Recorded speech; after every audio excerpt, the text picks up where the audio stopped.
make of Xi Jinping's visit to Putin this week? Has Russia been well and truly sucked into China's orbit? Joining me to discuss is Gideon Rachman, who's the chief foreign affairs commentator for the Financial Times.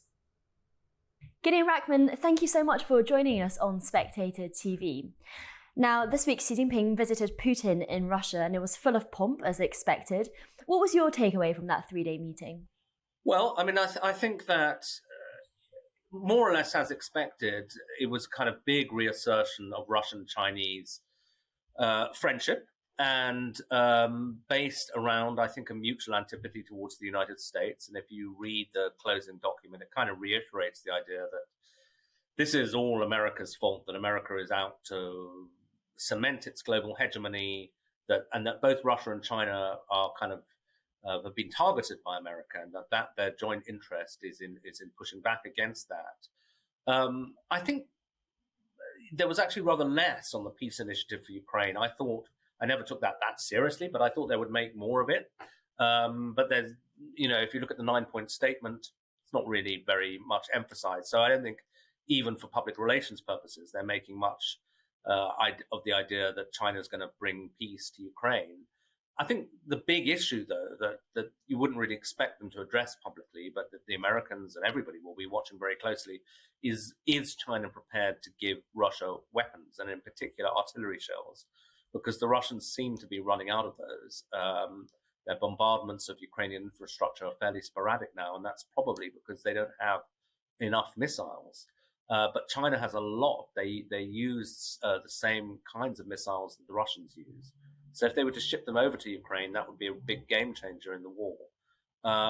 So far, there was certainly no public statement of that, but everybody watching quite closely, not just in the next weeks, but in the coming months, as to whether China's prepared to back up its rhetoric with explicit military support for Russia. And I want to get on to that military support point in just a little bit, Gideon. But first of all, your point about it not actually being as much about mediation as it might have seemed before the visit. Xi Jinping seemed like he had a wish list of things that he went to get for China itself, including, for example, this Power of Siberia 2 pipeline, which now channels Russian gas to China instead of to Europe. Is that what he's there for, but mainly to get Chinese national interests satisfied? Well, I think actually, talking to the experts, it looks like Russia is keener on the Power of Siberia 2 pipeline than the Chinese, because there's already Power of Siberia 1. It's a bit like Nord Stream 1 and Nord Stream 2. And that's the one that takes gas to China from nearby fields.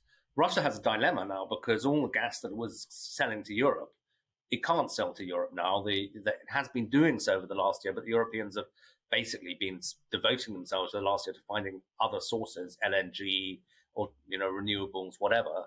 And now Russia's got this gas that they may not be able to sell, so they need a second pipeline to get it to China. But even on the Russian timetable, that won't be until 2030. And then I think that clearly, a lot of Russians are concerned, maybe not willing to express it publicly unless they're in the opposition, about Russia's growing economic dependence on China. That if you read the statement, it's all about this is a relationship of equals, but it looks increasingly unequal because essentially the Russian economy was already much smaller than that of China.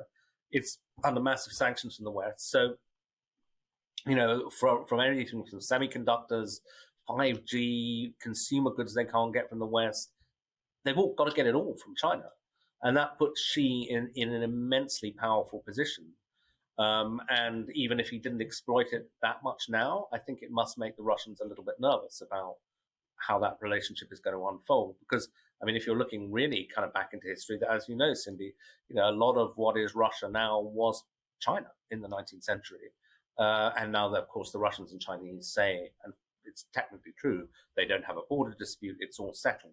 But I think some Russians are worried about that in the background. Absolutely. And when it comes to this dialogue between China and Russia, then, Gideon, some on the Chinese side might say that that's what makes China the perfect mediator if it ever came to that. That's why its peace plan is relatively sincere and substantiated, because you need a mediator that can talk to both sides in order to do that. And China might point to the Iran-Saudi Arabia deal that it recently brokered, where those two countries hadn't been speaking since 2016 and now are, thanks to China's negotiations.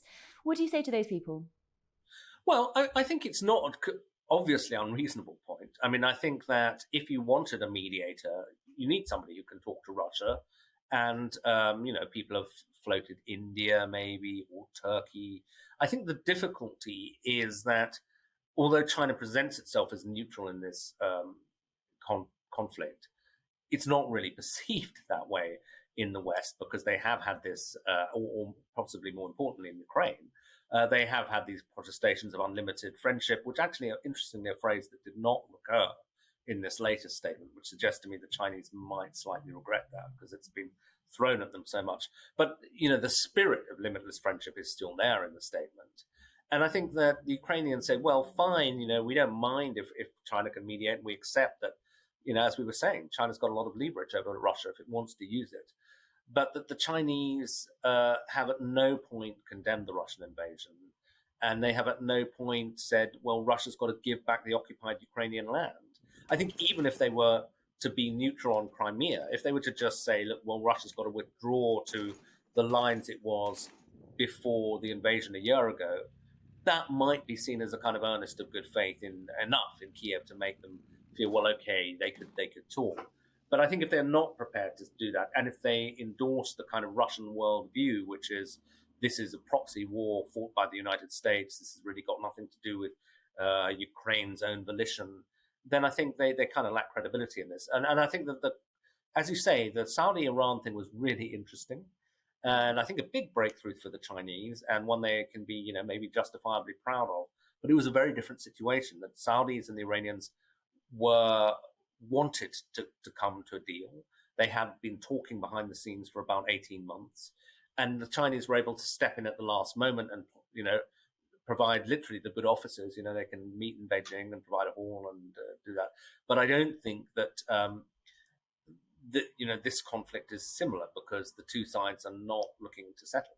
And of course, you're absolutely right to say China is not completely neutral on this. I mean, it is talking to Russia, but President Xi hasn't spoken to President Zelensky at all since the invasion started. But we're hearing that a phone call might happen at some point this week. Do you think Ukraine has slightly more complicated relationship to handle here with China? Because when and if the war ends, presumably Ukraine wants Chinese investment to resume in the way that they had before the war.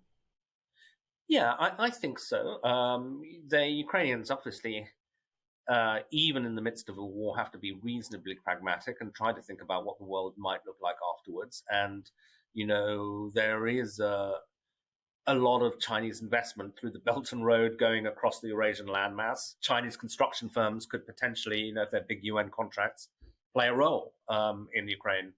And why make an enemy prematurely if you don't need to? But that said, I think it was extremely interesting that in the very days in which Xi was in Moscow, Kishida, the Prime Minister of Japan, was in Kiev. And so you almost feel like the two great rivals in East Asia are picking different sides of this war. And sort of, for all the talk of proxy war, maybe it's now also becoming a proxy rivalry between China and Japan. Goody. And Gideon, finally, you mentioned military aid at the beginning. On the latest Chinese Whispers, my podcast, I spoke to Senior Colonel Zhou Bo, who used to be in the People's Liberation Army, so pretty much as establishment as you can get. And I know that he's written for the Financial Times previously as well. And he was pretty clear that the Chinese would not be giving military arms, not because he was trying to spin me necessarily, but because he was saying wouldn't be in China's interest to get involved in that way, because then China then becomes even more of a baddie. But you don't seem to think that completely rules out this idea of military involvement. No, I mean, I don't. I mean, I hope he's right, because obviously it would be a really dangerous escalation if they did it, and very bad news for Ukraine, incidentally. But I suspect that, Beijing is a bit like Washington or Moscow. There are debates. They may be a bit more hidden in a society like China's where they don't obviously encourage people to dissent from whatever the line is. But there will be discussions going on. I would imagine that there's a counter school that will say, look, what Putin and Xi said is correct. America's targeting both of us, and we cannot afford to let Russia lose. So they may not do it now, but if they actually saw a real danger of Russian capitulation, there might be a temptation to do it, just as if Kiev was suddenly under threat again, a lot of people in the West would say, get as much aid as you can to Ukraine fast. I think that, a stalemate they can live with. A Russian defeat might, or the prospect of a Russian defeat, might open up the question of direct military aid.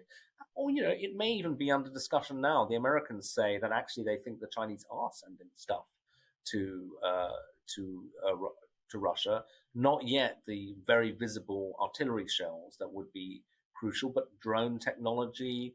There's some, a large consignment of what were called hunting rifles went from China to Russia, semiconductors with dual use, that kind of thing. And they can always route stuff, through third parties. So I think the US is pretty concerned about this, and presumably they are listening to and watching what's going on in Beijing quite closely. Great to have you on the show. Thank you so much, Gideon.